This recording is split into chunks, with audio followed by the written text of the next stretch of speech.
नमस्कार जी, स्वागत सत्कार अभिनंदन राम राम जय श्री कृष्ण राधे राधे। कैसे हैं आप सभी? उम्मीद करता हूं आप सभी स्वस्थ होंगे, मस्त होंगे, तंदुरुस्त होंगे और मेरे साथ यानी कि चंदू जैन के साथ इतिहास विषय की परिचर्चा करने के लिए बिल्कुल तैयार होंगे।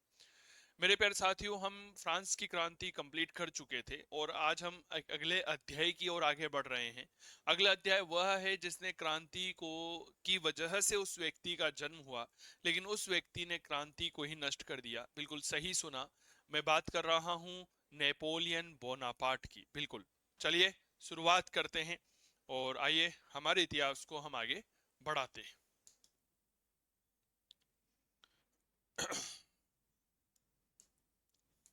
देखिए, हम जिस व्यक्ति की परिचर्चा करना चाह रहे हैं वह व्यक्ति क्या है, वह एक नया टॉपिक है।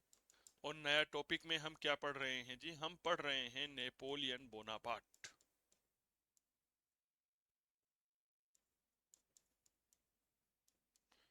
हम बार बार नेपोलियन बोनापार्ट का जिक्र करेंगे आने वाले 3 घंटे तक, तो यह चीज महत्वपूर्ण रहेगी। 3-4 घंटे तक हम नेपोलियन बोनापार्ट के विषय में बहुत महत्वपूर्ण चर्चा करेंगे, तो हम इसको शॉर्ट में एनबी कहेंगे। क्या बात क्लियर हो गई? शॉर्ट में क्या कहेंगे? एन बी के नाम से जानेंगे। एन बी यानी कि नेपोलियन बोनापार्ट। कौन है नेपोलियन बोनापार्ट? क्या है नेपोलियन बोनापार्ट? तो आइए इसके परिप्रेक्ष्य में थोड़ी सी बात आप सभी प्यारे साथियों के साथ करते।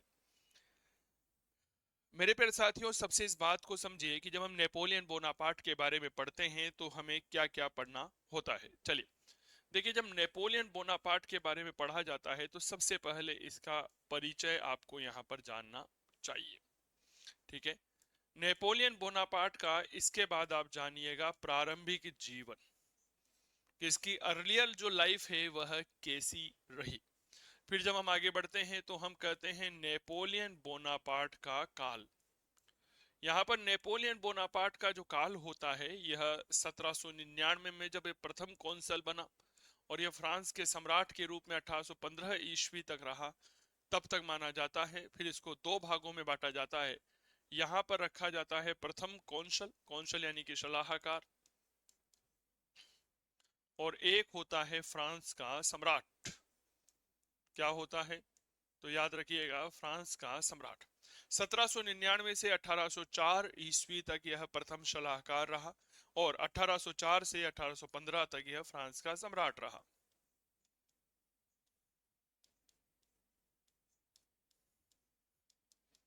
और फ्रांस के सम्राट के तौर पर 1804 से 1815 ईस्वी तक यह रहा। क्लियर हो गई? चले, इसके बाद हम बढ़ते हैं नेपोलियन बोनापार्ट का पतन, कि किस प्रकार एक छोटे से सैनिक के तौर पर यह फ्रांस की सेना में शामिल होता है, सेनापति के पद पर पहुंचता है और अपने लोगों को या लोगों को अपनी तरफ आकर्षित कर डायरेक्टरी को उखाड़ के फेंक देता है। याद करिए, ब्रूमेनियर षड्यंत्र, सेज नाम के डायरेक्टर के साथ इसने सारा मामला रचा था और प्रथम कौंसल बन जाता है। नई सरकार के रूप में काम करना शुरू कर देता है। वही प्रथम कौंसल बाद में फ्रांस का सम्राट बना। किस प्रकार नेपोलियन बोनापार्ट का पतन हुआ? एक बात याद रखिएगा, जो व्यक्ति का जन्म हुआ है वह युवा होता है, एक समय के बाद वृद्ध होकर के मर जाता है। कोई व्यक्ति माउंट एवरेस्ट पर पहुंचा है तो एक समय के बाद उसका पतन होना तय है। हम यह नहीं कह सकते कि सो हमेशा ही माउंट एवरेस्ट पर रहेगा, वो वापस जरूर आएगा। क्या ये बात क्लियर हो गई? तो आइए कुछ बातें आप सभी प्यारे साथियों के साथ करते हैं नेपोलियन बोनापार्ट के बारे में, कि कौन था नेपोलियन बोनापार्ट और किस प्रकार इसने फ्रांस के सम्राट के पद को सुशोभित किया था।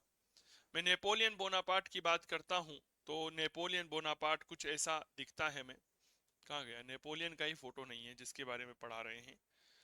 कभी कभी ऐसा हो जाता है।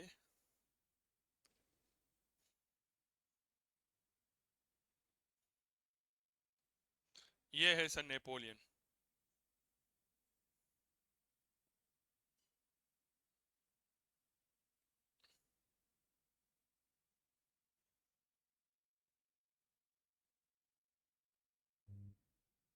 यह है नेपोलियन बोनापार्ट। ऐसा दिखता है सर। यह कौन है? यह है नेपोलियन बोनापार्ट। ठीक है, और यह नेपोलियन बोनापार्ट वही है जो एक तरह से फ्रांस के सम्राट के पद पर सुशोभित हुआ था। तो सबसे पहले नेपोलियन बोनापार्ट का परिचय आप सभी के बीच में रख रहा हूं। बहुत अच्छे से समझिएगा कौन है नेपोलियन बोनापार्ट और क्या रहा। हाँ, चलिए शुरुआत करते हैं नेपोलियन बोनापार्ट के परिचय को लेकर के, जो हमारे लिए बहुत महत्वपूर्ण रहा। बेहद ही गजब का व्यक्तित्व नेपोलियन बोनापार्ट का।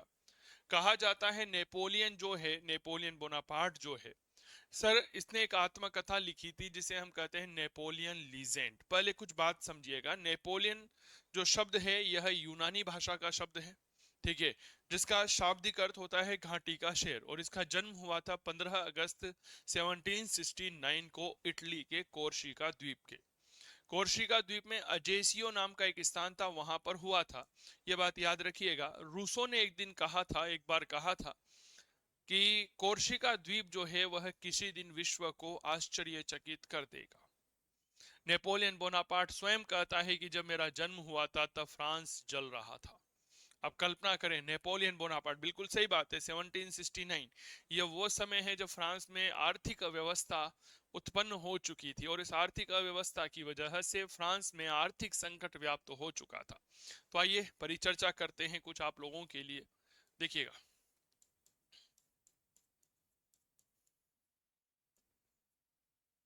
नेपोलियन बोनापार्ट, अगर मैं इसके जन्म के बारे में चर्चा करता हूं, 15 अगस्त 1769 ईस्वी को जन्म हुआ। कहां हुआ था? इटली के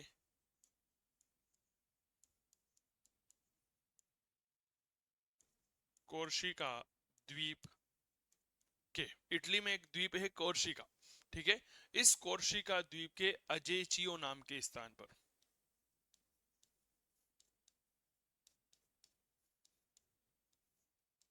अजेचियो नामक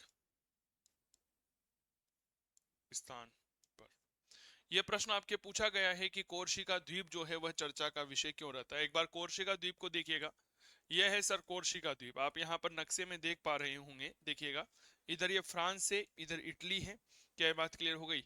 और इधर ये टुस्कान आइसलैंड है, और यहाँ पर पड़ता है कोर्सिका द्वीप। ये है कोर्सिका द्वीप। इस कोर्सिका द्वीप में बीच में जहां पे मैंने टिक लगाया हुआ है, ये है आपका अजेचियो, यहाँ पर जन्म हुआ था। नीचे सार्डिनिया का प्रांत देखेंगे, सिसिली का प्रांत देखेंगे, यही बाद में जो है जर्मनी बनेगा, ठीक है। ये मेडिटेरियन सी है आप लोगों के सामने, तो ये चीजें थोड़ा सा आप लोगों को जाननी चाहिए। अब कोर्सिका द्वीप कितना सुंदर है, थोड़ा सा इसको भी देख लीजिए। सर, ये है कोर्सिका द्वीप की सुंदरता, जिसको देखने के लिए आज हजारों किलोमीटर दूर से भी पर्यटक यहाँ पर आते हैं। क्या ये बात क्लियर हो गई? तो कोर्सिका द्वीप के अजेसियो नामक स्थान पर इसका जन्म होता है, और रूसो कहता है कि कोर्सिका द्वीप जो है वह किसी दिन विश्व को आश्चर्यचकित कर देगा। तो इटली के कहाँ हुआ था? कोर्सिका नाम के स्थान पर हुआ था, कोर्सिका द्वीप में हुआ था। अजेसियो नाम के स्थान पर इसका जन्म होता है। अगली बात लिखिएगा, रूसो ने क्या कहा? रूसो ने कहा कि किसी दिन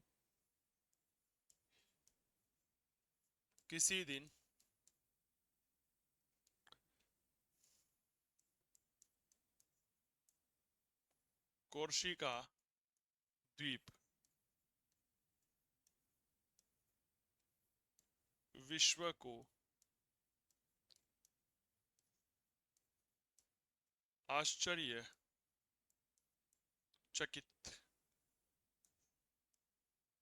कर देगा। ये लाइन किसने कही थी? ये लाइन कही थी रूसो ने, ठीक है। अब आगे बढ़िएगा, नेपोलियन। देखो साहब, नेपोलियन जो है ना, यह मूल रूप से यूनानी भाषा का शब्द है।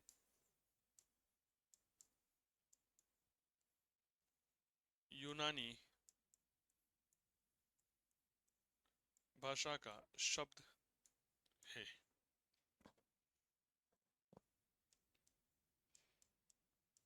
जिसका शाब्दिक अर्थ क्या होता है? घाटी का शेर। क्या होता है सर? याद रखिएगा, लोइन ऑफ वैली। शाब्दिक अर्थ होता है घाटी का शेर। नेपोलियन बोनापार्ट स्वयं एक कथन कहता है। क्या कहा नेपोलियन बोनापार्ट ने? कहा था कि ने कहा था कि क्या कहा कि जब मेरा जन्म हुआ था तब फ्रांस जल रहा था। लिखिएगा, जब मेरा जन्म हुआ था तब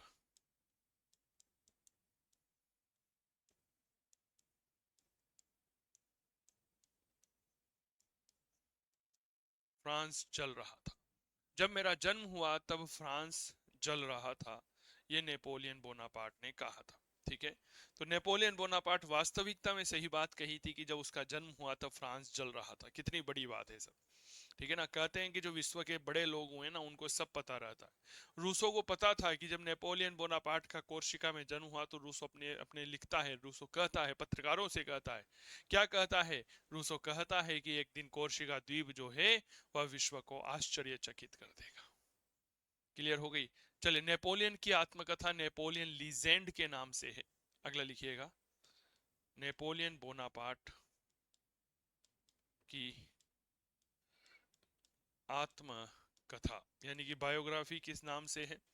तो मेरे दोस्त याद रखिएगा, लेट्स कॉल नेपोलियन लीजेंड। ये इसकी आत्मकथा है। चलिए, इसके बाद अगर मैं बात करता हूं नेपोलियन बोनापार्ट के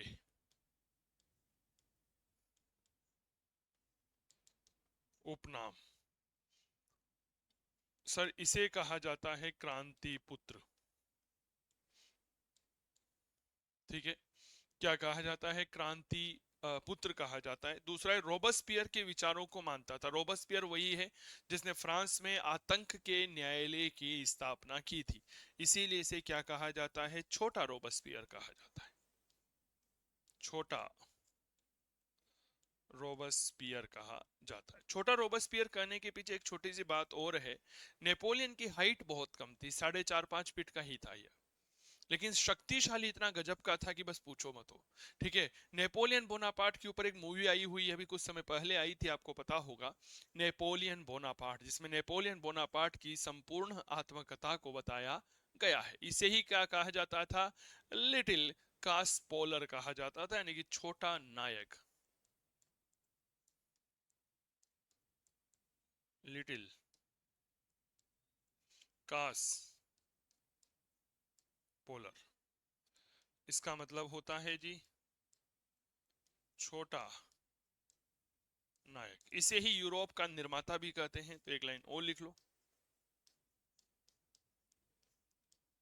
यूरोप का निर्माता, फाउंडर ऑफ यूरोप।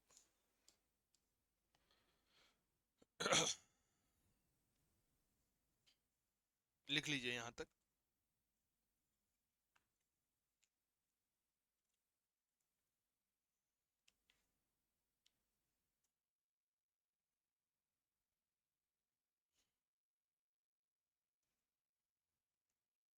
सर कहा जाता है इसकी किस्मत बहुत खराब, मतलब बहुत तेज थी। आप तभी तो मैंने कहा ना, एक सैनिक से सेनापति, सेनापति से प्रथम कौंसल और फिर सारांश का सम्राट, इसीलिए इसे कहा जाता है man of destiny, made of destiny, या मैन ऑफ डेस्टिनी लिख सकते हो, भाग्य का व्यक्ति, मैन ऑफ।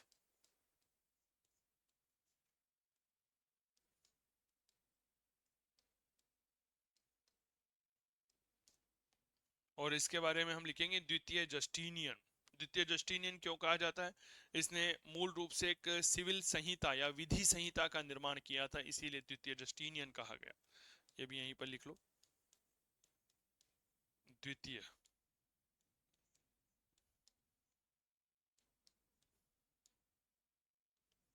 द्वितीय जस्टिनियन। ठीक है। क्रांति पुत्र, छोटा रोबस्पियर, लिटिल कास्पोलर कहा जाता है, छोटा नायक कहा जाता है, क्रांति पुत्र कहा जाता है। हाइट बहुत कम थी सर इसकी। ठीक है, चलिए। तो नेपोलियन के बारे में कुछ महत्वपूर्ण बातें। अब नेपोलियन के बारे में बात करते हैं, इसका प्रारंभिक जीवन कैसा रहा, ये तो परिचय हो गया। अब बात करिएगा नेपोलियन का प्रारंभिक जीवन, अर्लियर लाइफ जो है वह नेपोलियन की कैसी रही।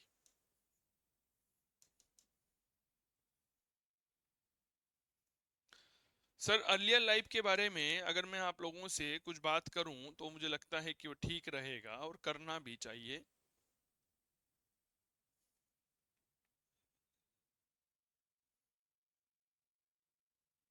एक सेकंड रुक जाइए। इसके प्रारंभिक जीवन के बारे में अगर मैं परिचर्चा करता हूं और यह कहता हूं कि साहब प्रारंभिक जीवन एक सैनिक के तौर पर शुरू किया था, कोई दो राय नहीं होगी। 1795 में इसे सेनापति बना करके पेरिस के दंगों के लिए शुरू से भेजा गया था। तो लिखिएगा, इसने अपना जीवन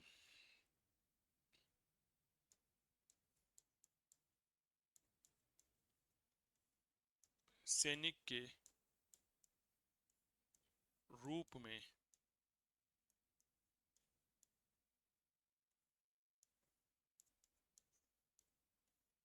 प्रारंभ किया। अगला, 1795 ईस्वी में इसे सेनापति बनाकर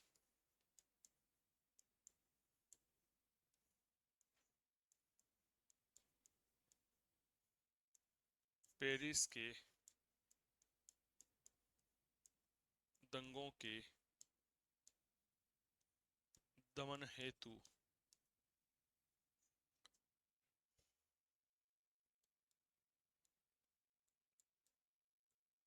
भेजा गया। सेनापति बनाकर पेरिस के दंगों के दमन के लिए भेजा। अपना जीवन सैनिक जीवन के रूप में यह शुरू करता है। मार्च 1796 में जोस्पीन से विवाह करता है। जोस्पीन एक सुंदर महिला थी, क्या बात क्लियर हो गई। और वह जोस्पीन जो थी यह नेपोलियन बोनापार्ट से 6 साल बड़ी थी, सुंदर थी लेकिन विधवा थी। लिखिएगा, ये लाइन अंडरलाइन कर लीजिएगा। जीवन सैनिक के रूप में, पेरिस के दंगों का दमन। अगला, मार्च 1796 ईस्वी में अपने से अपने से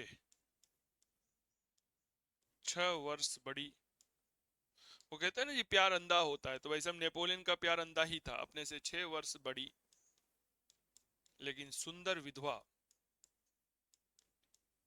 लेकिन विधवा और सुंदर महिला, विधवा व सुंदर महिला, नाम याद रखिएगा जोसेफीन या जोसेफीन बोल सकते हैं।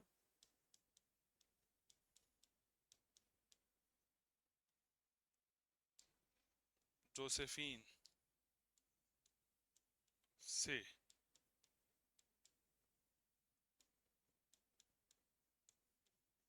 विवाह किया। जोसेफीन का नेपोलियन बोनापार्ट के जीवन में बहुत बड़ा योगदान है सर। यह है जोसेफीन, देख लीजिए, ये कौन है, ये है जोसेफीन, ये है जोसेफीन। ठीक है, एक मिनट रुकिए, मैं आपके लिए नेपोलियन बोनापार्ट की जो आत्मकथा है वो मैं दिखाता हूँ।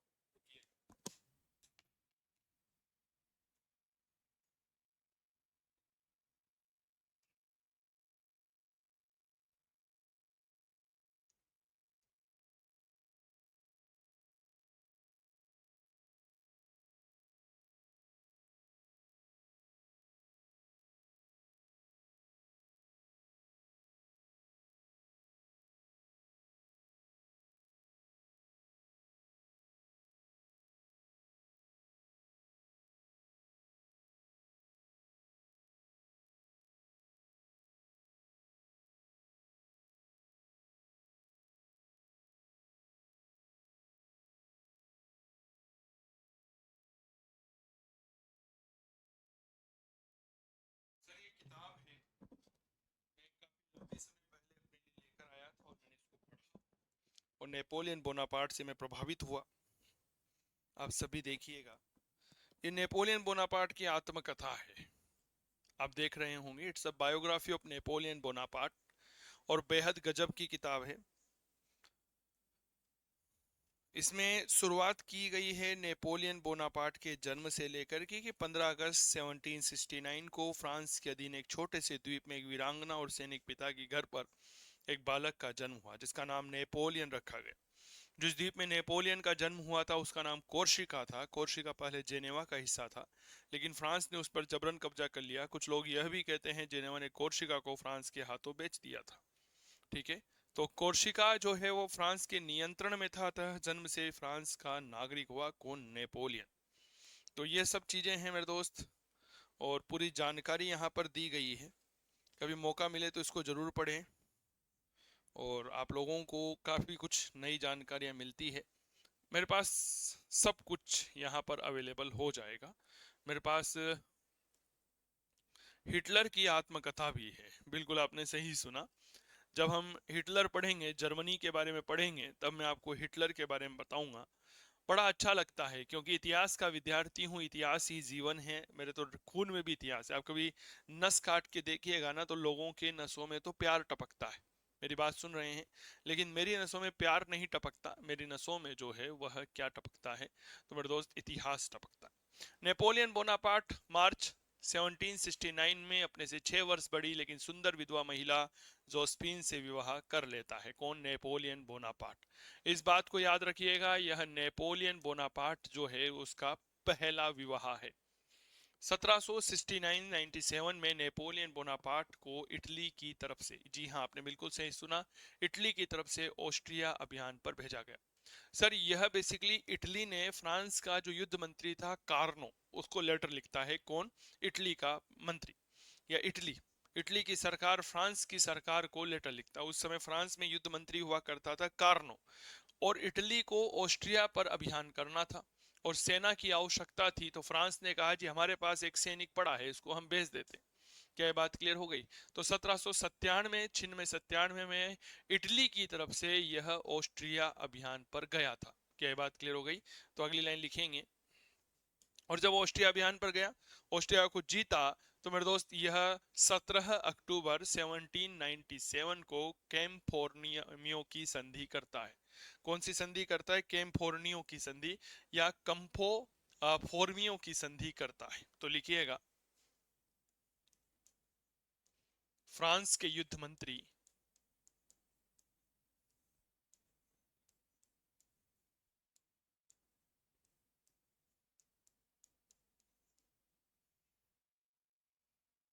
फ्रांस में एक युद्ध मंत्री था और उसका नाम था कार्नो।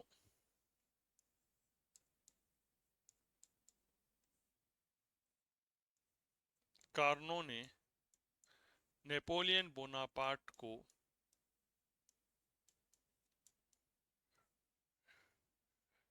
इटली की तरफ से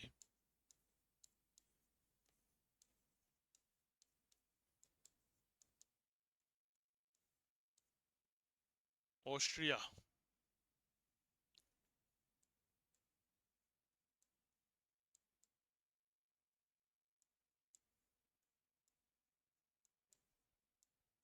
अभियान पर भेजा।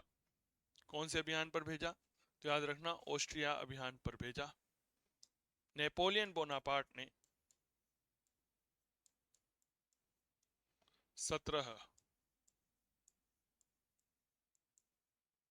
अक्टूबर 1797 को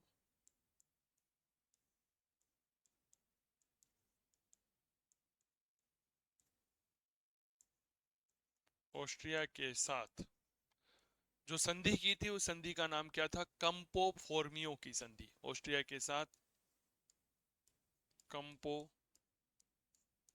फोर्मियो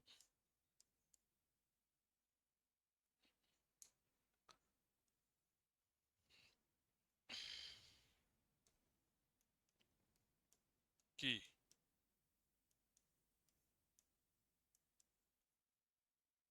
संधि की। कंपो फोर्मियो की संधि करी 17 अक्टूबर 1797 की बात है। ठीक है, चलिए तो मूल रूप से ये संधि की नेपोलियन बोनापार्ट ने थी, लेकिन किसकी तरफ से की थी? इटली की तरफ से, क्योंकि इटली के मंत्री ने फ्रांस के युद्ध मंत्री कार्नो को लेटर भेजा था कि वे हमें ऑस्ट्रिया पर चढ़ाई करनी, एक सेनापति की आवश्यकता है, कृपया सेनापति भेजिए। इसलिए यह गया था 1798-99 में यह मिस्र अभियान पर गया। क्या बात क्लियर हो गई? इसे हम इतिहास में 1798 का पिरामिडों का युद्ध कहता है। इसमें नेपोलियन पराजित हुआ, सॉरी नेपोलियन जीत गया, मिस्र पराजित हुआ। अब मिस्र अभियान में एक महत्वपूर्ण घटना हुई। नेपोलियन की कमी दुनिया के सामने उजागर हो गई। क्या कमी हो गई? कि नेपोलियन है तो एक महान सेनापति, समझिएगा बात को, ये आगे बहुत काम की बात आएगी। नेपोलियन है तो महान सेनापति, लेकिन नेपोलियन बोनापार्ट केवल और केवल स्थल युद्ध लड़ सकता है, जल युद्ध नहीं। नेपोलियन की सबसे बड़ी कमी थी, ये उसने अपनी आत्मकथा में भी कहा है। ये नेपोलियन बोनापार्ट की आत्मकथा है, ठीक है, इसमें भी वो बात कही गई है। नेपोलियन मिस्र अभियान के दौरान स्थल युद्ध में तो जीत गया, लेकिन जल युद्ध में हार गया। क्या ये बात क्लियर हो गई? तो आगे बढ़ते हैं। नेपोलियन बोनापार्ट 1798 1799 ईस्वी में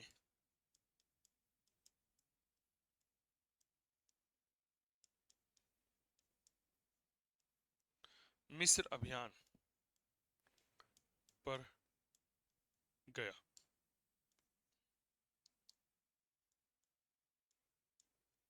जहां पिरामिडों की युद्ध में, एक युद्ध का नाम याद रखिएगा, पिरामिडों का युद्ध, जहां 98 ईस्वी के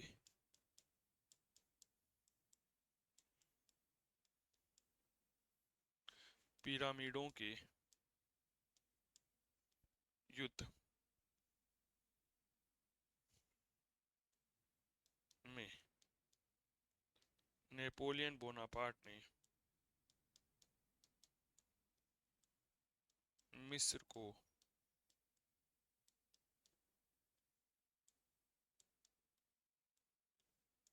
पराजित किया।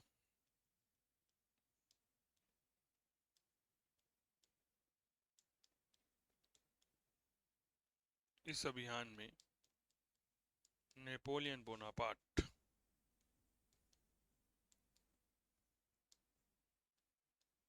स्थल युद्ध को तो जीत गया,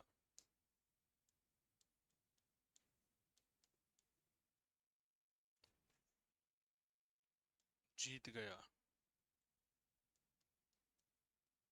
किंतु जल युद्ध हार गया। एक बात और याद रखिएगा, इसी मिस्र अभियान पर नेपोलियन बोनापार्ट को एक मिस्र का अभिलेख मिला था। उसे हम रोसेटा पत्थर कहते हैं, जिसे चैंपोलियो के द्वारा पढ़ा गया था। थोड़ी देर बाद चर्चा करेंगे, ठीक है ना? चलो देखो सर, ये था नेपोलियन बोनापार्ट का मिस्र अभियान। आप यहाँ पर इमेज थोड़ा सा देख सकते हैं, है ना? इसके बाद अगर मैं थोड़ा सा और परिचर्चा करता हूं, तो ये नेपोलियन बोनापार्ट का वह मिस्र अभियान है जिसमें उसने पहली बार मम्मी को देखा था। यहाँ पर ये नेपोलियन बोनापार्ट है, और इस नेपोलियन बोनापार्ट के समक्ष जो है वह क्या लाई गई है? मिस्र की मम्मी लाई गई है। आपको यह पता होगा कि मिस्र में जो लोग होते थे, वह लोग अपने पूर्वजों को मम्मी के तौर पर दफनाया करते थे। तो ये नेपोलियन बोनापार्ट है, और इसके समक्ष से मिस्र की एक मम्मी लाई जा रही है मिस्र के गुलामों के द्वारा, और उसके चारों तरफ सैनिक खड़े हुए हैं, और नेपोलियन बोनापार्ट इस मम्मी को देख रहा है। मम्मी के जो पूर्वज होते थे, उनके मृत शरीर के चारों तरफ उनको सुरक्षित रखने के लिए कपड़ा लगाया जाता था, लेप लगा करके। उस कपड़े को यहाँ पर एक सेनापति हटा रहा है कि इसके अंदर है क्या, ठीक है? तो यह महत्वपूर्ण बात है। मिस्र अभियान था, नेपोलियन स्थल युद्ध में तो जीत गया, लेकिन जल युद्ध में हार गया था। यह आपके कथन वाले में पूछा जा सकता है। आजकल आपके एग्जाम में कैसे सवाल आ रहे हैं आपको पता होगा ना। वह आपके सवाल पूछता है कि 3-4 कथन दे देता है, और फिर वहां पर एक सवाल बनता है। तो इस तरह से चीजों को याद रखिएगा। अब अगली महत्वपूर्ण बात जो आप लोगों को समझनी चाहिए वह यह है, क्या याद है कि इसी अभियान के समय, लिखिए, इसी अभियान के समय नेपोलियन बोनापार्ट ने रोसेटा या रोजेटा, रोसेटा या रोजेटा पत्थर प्राप्त किया, जिसे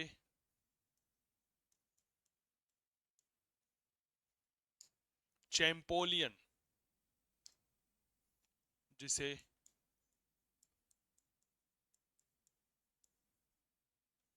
चैंपोलियन ने पढ़ा था। इससे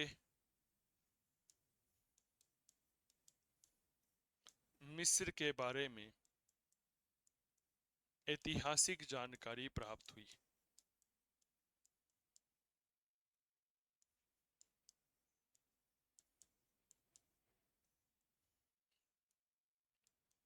प्राप्त हुई मिस्र के बारे में ऐतिहासिक जानकारी हमें इस रोसेटा या रोजेटा पत्थर से प्राप्त हुई थी। ये है सर रोजेटा पत्थर। देखो सर, ये आज भी मिस्र के संग्रहालय में बड़ा सुरक्षित रखा गया है और ये वही पत्थर है जिसके माध्यम से हमें संपूर्ण जानकारी प्राप्त होती है। ये क्या है तो याद रखिएगा, रोसेटा, या हम इसे कह सकते हैं रोजेटा स्टोन पत्थर। चैंपोलियन के द्वारा पढ़ा गया था सर। जिस प्रकार हमारे भारत में जब हम सिंधु घाटी सभ्यता पढ़ते हैं तो हमें पता होता है कि साहब इसकी लिपि को अभी तक पढ़ा नहीं गया है, ठीक उसी प्रकार इसकी लिपि को पढ़ लिया गया है, लेकिन उसको किसने पढ़ा था? चैंपोलियन ने पढ़ा था। ठीक है, तो ये चीजें थोड़ा सा आप लोगों की क्लियर होनी चाहिए, बातों को समझने की कोशिश करिएगा। 1799 में नेपोलियन बोनापार्ट फ्रांस लौट आया और जब फ्रांस आया तो फ्रांस की स्थिति को देख करके उसको लगा कि बस अब समय आ गया है, तो नेपोलियन एक बात कहता है कि अब नाशपाती पक चुकी है। तो अगली लाइन लिखिएगा, 1799 में ईस्वी में नेपोलियन बोनापार्ट फ्रांस लौटा और कहा कि, और नेपोलियन और फ्रांस की स्थिति को देखते हुए कहा, और फ्रांस की बिगड़ी हुई स्थिति, पूरा लाइन लिख लीजिए ठीक रहेगा, बिगड़ी हुई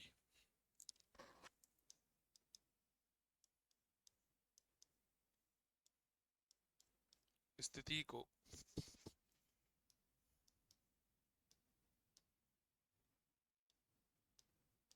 देखकर कहा, अब नाशपाती पक चुकी है। अब नाशपाती पक चुकी है। नेपोलियन बोनापार्ट ने मूल रूप से जो पूरा वाक्य कहा था वह इस प्रकार है, मैं सही समय पे फ्रांस आया हूं, अब नाशपाती पक चुकी है। अगर पहले आता तो जल्दबाजी हो जाती और थोड़ा लेट आता और बाद में आता तो देरी हो चुकी होती। तो आप तो सिंपल से एक बात याद रखना, वह कहता है अब नाशपाती जो है वह क्या हो चुकी है? पक चुकी है। तो ये चीजें थोड़ा सा याद रखिएगा।